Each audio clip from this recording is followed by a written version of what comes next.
En Venezuela hoy comienza el proceso de legalización de los partidos políticos. El Observatorio Venezolano Electoral advirtió que este trámite limita el principio constitucional de pluralidad. La Mesa de la Unidad Democrática denuncia obstáculos y falta de transparencia. La ampliación de esta noticia con Carmen Andrea Rengifo desde Caracas. Carmen, una muy buena tarde.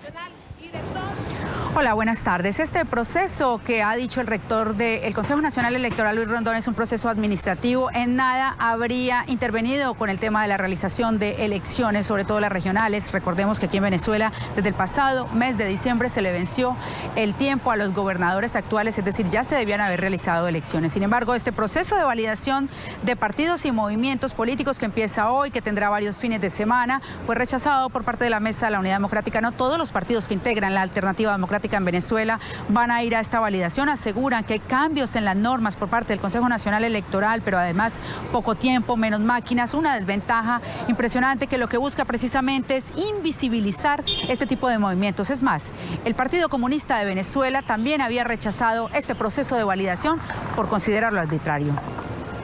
No, el proceso ha arrancado sumamente mal. Se tenía previsto que arrancaba a las 8. Podríamos decirle que arrancó en un 70%, fue después de las 10 de la mañana. Muy lento. Muchos puntos de validación los cambiaron sin previo aviso como estaba previsto. Muchas máquinas, los captahuellas fallando, las credenciales con muchas fallas. Ya de por sí era bastante difícil con el esquema si hubiese funcionado de manera óptima, como lo hemos señalado, porque son muy pocas máquinas y muy pocos días. Sin embargo, ya con todas esas irregularidades, con todos esos retrasos, se hace casi que imposible la posibilidad que un partido en Venezuela pueda validarse según el esquema que está colocando el Consejo Nacional Electoral. Hay que hablarle claro a la comunidad internacional. Uno, esto es un proceso hecho por la dictadura para tratar de eliminar a los partidos políticos. Nosotros en Voluntad Popular decimos claramente, nosotros no tenemos por qué ir a legitimar nuestras instancias ante el dictador. Nosotros vamos a aprovechar este fin de semana que viene, 11 y 12, para demostrarle a quienes hoy estén en Miraflores nuestra capacidad organizativa y sobre todo nuestro compromiso, que aunque nos han llamado terroristas, tenemos a más de 13 activistas presos, tenemos a nuestro coordinador nacional condenado, más de 267 activistas perseguidos. Nosotros le decimos al mundo que lo que hoy se pretende hacer con este proceso es repetir el capítulo de Nicaragua. La Carta Democrática casualmente habla del tema de los partidos políticos y la necesidad de que los partidos políticos tengan la democracia total, el pluralismo político esté garantizado el financiamiento a las organizaciones políticas. Lo establece el artículo 5 de la Carta Democrática. La Carta Democrática es ley de la República. Por tanto, no solo basado en ese artículo, sino en el artículo 3, en el 4, en el 5, en el 6 y en el 7, nosotros solicitamos no solo la activación de la Carta, que ya ocurrió, sino ahora la aplicación del artículo 20 y el artículo 21 de la Carta Democrática.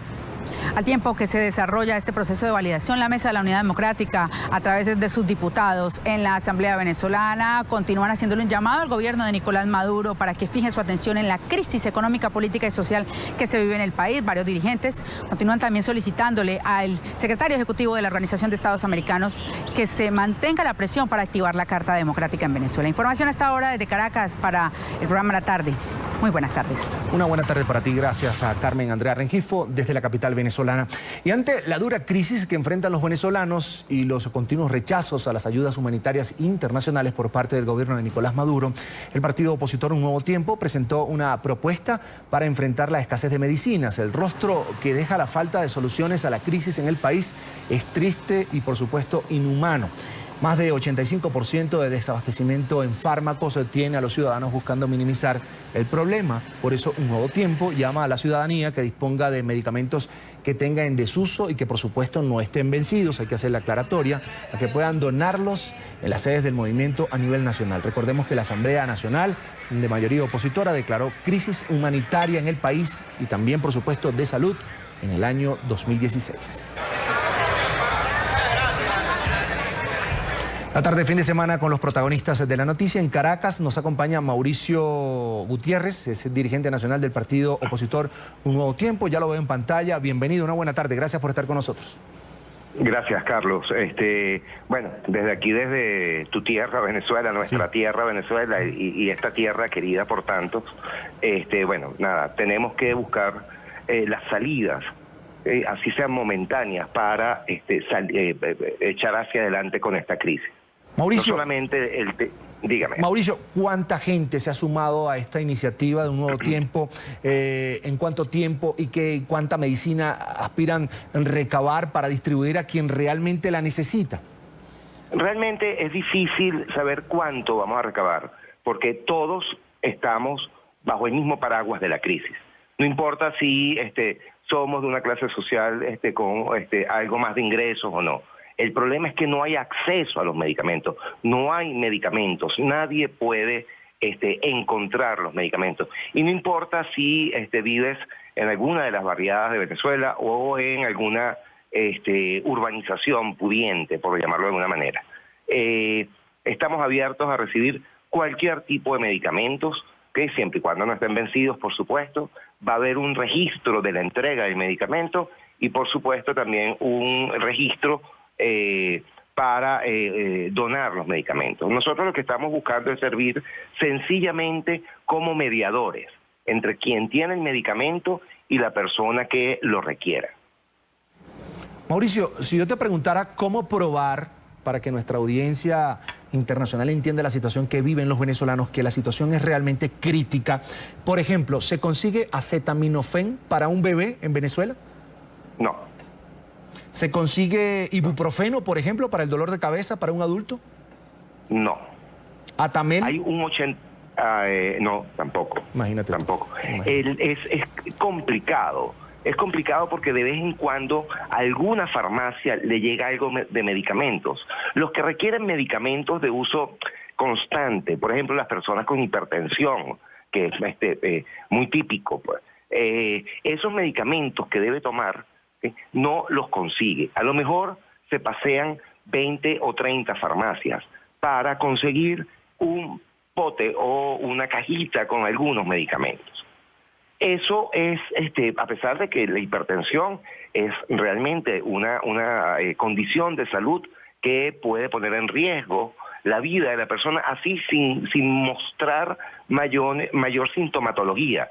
Pero, por ejemplo, las personas que convulsionan, tampoco consiguen medicamentos. Te comento hoy. Hoy el partido está cumpliendo 10 años, cumplimos 10 años ayer y vamos a tener una semana de actividades siempre en la calle. Hicimos una caminata en el centro de Caracas, en el municipio Libertador. Una caminata bastante larga. Cuando venía de regreso en el metro, que es un sistema, para que los que no conocen Caracas, que es el sistema de transporte más utilizado en el país, a pesar de las grandes fallas que está presentando desde hace aproximadamente 2 años y medio para acá, en el andén convulsionó una persona, estando yo allí. Eso es terrible, sobre todo en el metro, porque si convulsiona y cae las vías, pues seguramente la persona también va a perder la vida. Ojo, sin que la convulsión pase a segundo plano. Cada vez que una persona convulsiona, las células o algunas células de su sistema nervioso, del cerebro, mueren. ¿Okay? Y eso es tan fácil de controlar con una pastilla, que es imperdonable que el Estado venezolano, el gobierno venezolano, el gobierno de Nicolás Maduro y sus secuaces, porque ni siquiera vamos a hablar de el Consejo de Ministros, sus secuaces, no permitan la entrada de medicamentos por la vía del canal humanitario. El Ministerio de Salud, ¿okay? Por supuesto el ministro lo coloca, la ministra en este momento es una mujer, la coloca el presidente de la República, es responsable de muertes que son absolutamente evitables. Los hospitales del país están totalmente abandonados. Y justamente por eso también dentro de este plan de Un Nuevo Tiempo Solidario en el tema de salud, hay también la recepción de insumos para uso personal de las personas que están hospitalizadas. ¿Sí? Porque generalmente la familia o las personas que acompañan a las personas hospitalizadas tiene que estar paseándose toda la ciudad para conseguir algún medicamento, para llevar muestras biológicas de la persona a algún laboratorio para ver si ese laboratorio tiene reactivos para practicarle la prueba. El sistema público de salud de Venezuela está de verdad terrible. Es una cuestión de verdad que da vergüenza. Mi trabajo cotidiano es visitar hospitales en la semana, personas hospitalizadas, y lo que uno ve allí adentro es dantesco. No hay los yelcos, que es la aguja que utilizan para tomar una vía central para poner medicamentos o alguna solución. Hay gente que muere en los hospitales porque se deshidrata. Mauricio, porque no pueden... Mauricio, perdona que te interrumpa. A propósito de esa caminata por el municipio Libertador, tú y yo sabemos lo arriesgado que significa ir allá. Es un territorio prácticamente no dominado por el chavismo, pero sí amenazado por los grupos afectos al partido de gobierno. Pudieron caminar y quería preguntarte qué decía la gente cuando se habla de crisis, cuando se habla de la crisis de los medicamentos, si están conscientes de la situación que se está viviendo al día de hoy, cuando ya Hugo Chávez no está en el país, ni siquiera está en la tierra.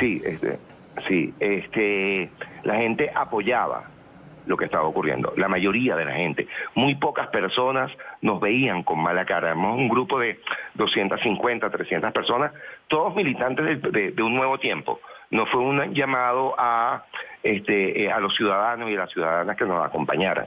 Y justamente por eso, pues, porque queríamos... como siempre lo hemos hecho desde nuestro partido, estar muy cerca de la gente y rescatar ese espacio, tú lo dijiste muy bien, ese espacio del municipio Libertador que había sido tradicionalmente coaptado por los grupos afectos al gobierno y bueno, grupos que generalmente están armados y son muy agresivos. Sin embargo, la caminata comenzó al comienzo de la avenida Fuerzas Armadas, que era un punto estratégico para esos colectivos y no pasó absolutamente nada. Los vehículos de transporte colectivo, los ciudadanos que pasaban a pie en vehículos particulares, todos apoyaban la iniciativa. Básicamente esta iniciativa era para protestar justamente por la escasez no solamente de medicamentos, sino también de alimentos. Pasamos por algunos lugares donde ponen tradicionalmente mercados a cielo abierto y de verdad la gente recibimos un apoyo contundente. Y lo interesante de Un Nuevo Tiempo es que no solamente nos quedamos en la denuncia. Nosotros, primero que vivimos la escasez diariamente, inclusive los dirigentes nacionales que muchas veces uno piensa que están muy, muy lejanos de la realidad. Eso es mentira, al menos en Un Nuevo Tiempo. Nosotros vivimos la crisis, nosotros hacemos las colas para adquirir medicinas o adquirir alimentos. Resulta que me acerqué a una señora una señora bastante adulta, que estaba allí sentada en la acera. Y le dije, doñita, ¿se siente mal? Y me dice, bueno, estoy algo mareada, pero estoy descansando porque llevo desde las 8 de la mañana haciendo cola, y eso era casi las 12 del mediodía, ¿sí? Haciendo cola para comprar pan. ¿Sí? Venezuela se ha convertido en el único país que tú vas a una carnicería y preguntas si tienen carne, que vas a una panadería y preguntas si tiene pan. ¿Sí? De verdad que la situación de escasez es terrible, yo te digo, no solamente en medicamentos, sino también en alimentos. De hecho, la inversión en días pasados, en meses pasados, el presidente de la República presentó de manera inconstitucional el presupuesto de la nación ante un Tribunal Supremo de Justicia que es absolutamente sumiso a las órdenes del Ejecutivo de la nación. Y se lo recibieron con bombos y platillos. Resulta que en Venezuela hay un programa de alimentación escolar. La inversión en ese programa bajó un 44% en relación al año pasado. Y la inversión en salud, el presupuesto del Ministerio de Salud, bajó un 77% en relación al año pasado. Y la gran propaganda es que dicen que aumentaron la inversión social. Mentira, mentira. El Poder Ejecutivo y todos esos secuaces que lo acompañan desde el Poder Legislativo, desde el Poder Judicial, pues sencillamente engañan al país. se hacen la vista gorda a lo que está ocurriendo en la calle, porque no es verdad que ellos no saben lo que ocurre, porque solamente caminar por cualquier calle de Caracas, y no importa si es de la parte este de la ciudad, del oeste o en algún barrio, la situación es exactamente la misma. Bien, una Mauricio. Perversión de gobierno. Bien, bueno, mucha suerte con esa gestión, por supuesto. Yo sé que la solidaridad del venezolano está allí, intacta, por supuesto, la situación de crisis, lo que ha conllevado a que haya más unidad, incluso con quienes eran adversarios políticos. Te agradezco mucho por estar con nosotros. Mauricio Gutiérrez, dirigente nacional del partido opositor. Un nuevo tiempo, hasta la próxima. Carlos, gracias. Un placer.